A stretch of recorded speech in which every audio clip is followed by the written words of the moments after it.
राम मंदिर के बाद अब बद्रीनाथ धाम में चंदा चोरी, मंदिर समिति ने बैठाई जांच, जारी की नई गाइडलाइन, दान में गड़बड़ी के आरोपों से मचा हड़कंप। भगवान के दरबार में चढ़ाया गया दान क्या सच में सुरक्षित है या फिर आस्था की थाली से कोई चुपके हिस्सा निकाल रहा है? अयोध्या के राम मंदिर में चढ़ावे में कथित गड़बड़ी का मामला अभी ठंडा भी नहीं पड़ा था कि अब देश के एक और प्रतिष्ठित और करोड़ों श्रद्धालुओं की आस्था के केंद्र से ऐसे आरोप सामने आए हैं जिन्होंने हर किसी को हैरान कर दिया है। जी हां, अब सवालों के घेरे में है देवभूमि उत्तराखंड का विश्व प्रसिद्ध बद्रीनाथ धाम। सोशल मीडिया पर पिछले कुछ दिनों से एक दावा तेजी से वायरल हो रहा है।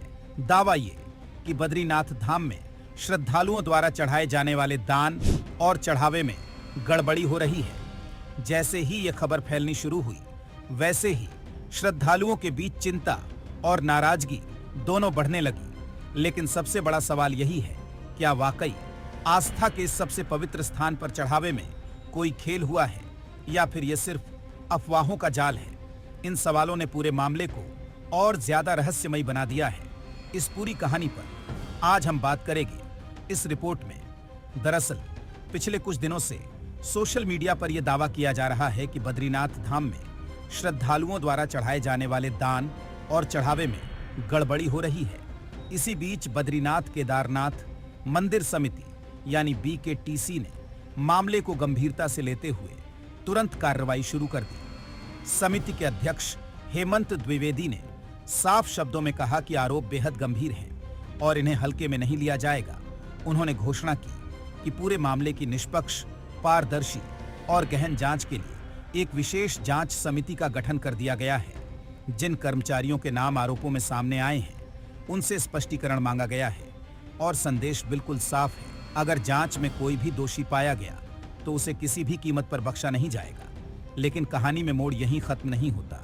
सोशल मीडिया पर एक और दावा तेजी से फैल रहा था। दावा था कि आरोपों में घिरा एक कर्मचारी हेमंत द्विवेदी का निजी सचिव है। इस पर भी अध्यक्ष हेमंत द्विवेदी ने सामने आकर स्थिति स्पष्ट की। उन्होंने कहा कि जिस व्यक्ति को उनका निजी सचिव बताया जा रहा है, वे उनका निजी कर्मचारी नहीं बल्कि मंदिर समिति का एक नियमित सरकारी कर्मचारी है।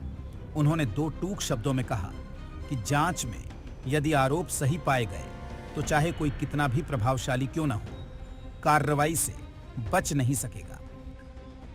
सोशल मीडिया में श्री बद्रीनाथ केदारनाथ मंदिर धाम में जो दान है चढ़ावे की कथित हेराफेरी के संबंध में जो समाचार चल रहे हैं, जो आरोप लगाए जा रहे हैं, मैं ये कहना चाहता हूँ उसमें कि इसको मंदिर समिति ने बहुत ही गंभीरता के साथ में लिया है और इस पर तत्काल प्रभाव से जो सभी जो कर्मचारी हैं, अधिकारीगण हैं, जो भी इस गणना में शामिल रहते हैं, उन सभी को मैंने तत्कालीन जो हमारे मुख्य कार्यकारी अधिकारी हैं उनके द्वारा उनको नोटिस, सो कोस नोटिस भी जारी हो चुके हैं और इस पर एक जांच कमेटी भी तत्काल प्रभाव से जांच कमेटी बना दी गई है और उस जांच कमेटी को यथाशीघ्र अपनी जांच कर उसकी जांच रिपोर्ट आएगी और वो जांच रिपोर्ट भी सबके सामने सार्वजनिक रूप से रखी जाएगी और इस पर जो भी दोषी होगा उस दोषी के खिलाफ सख्त से सख्त कार्रवाई की जाएगी, क्योंकि ये बहुत ही संवेदनशील मामला है और इस पर हमने इसको बहुत गंभीरता के साथ में लिया है, क्योंकि लाखों करोड़ों लोगों की आस्था जो है वो धाम से जुड़ी हुई है।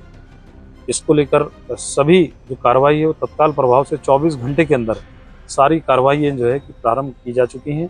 उधर मंदिर समिति के मुख्य कार्याधिकारी सोहन सिंह रांगड़ ने भी पूरे घटनाक्रम पर विस्तार से जानकारी दी। उन्होंने बताया कि इस मामले से जुड़ी शिकायतें 2 जुलाई से सामने आनी शुरू हुई थी।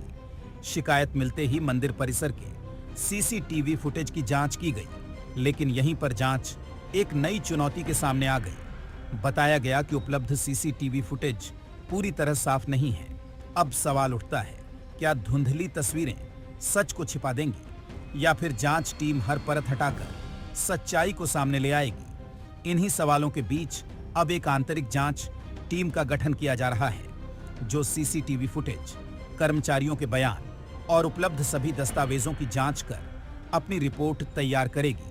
सोहन सिंह रांगड़ ने साफ कर दिया है कि यदि जांच में किसी भी प्रकार की वित्तीय अनियमितता या चढ़ावे में गड़बड़ी सामने आती है तो दोषियों के खिलाफ श्री बद्रीनाथ केदारनाथ मंदिर समिति अधिनियम 1939 और कर्मचारी आचरण नियमावली के तहत सख्त वैधानिक और विभागीय कार्रवाई की जाएगी। यानी अगर आरोप सही निकले तो सिर्फ विभागीय नोटिस नहीं बल्कि कानून भी अपना काम करेगा। फिलहाल जांच जारी है, सच्चाई अभी पर्दे के पीछे है, लेकिन करोड़ों श्रद्धालुओं के मन में एक ही सवाल गूंज रहा है, क्या आस्था के नाम पर चढ़ाया गया दान सुरक्षित है? क्या ये आरोप सिर्फ अफवाह है या फिर जांच के बाद कोई ऐसा सच सामने आएगा जो सबको चौंका देगा? अब सबकी निगाहें जांच रिपोर्ट पर टिकी हैं, क्योंकि इस रिपोर्ट के साथ ही तय होगा कि यह मामला सिर्फ सोशल मीडिया की सनसनी था या फिर आस्था के गलियारों में छिपा कोई बड़ा राज। आप इस पूरे मामले को लेकर क्या सोचते हैं? अपनी राय हमें कमेंट सेक्शन में जरूर बताएं। साथ ही और भी अपडेट्स के लिए जुड़े रहें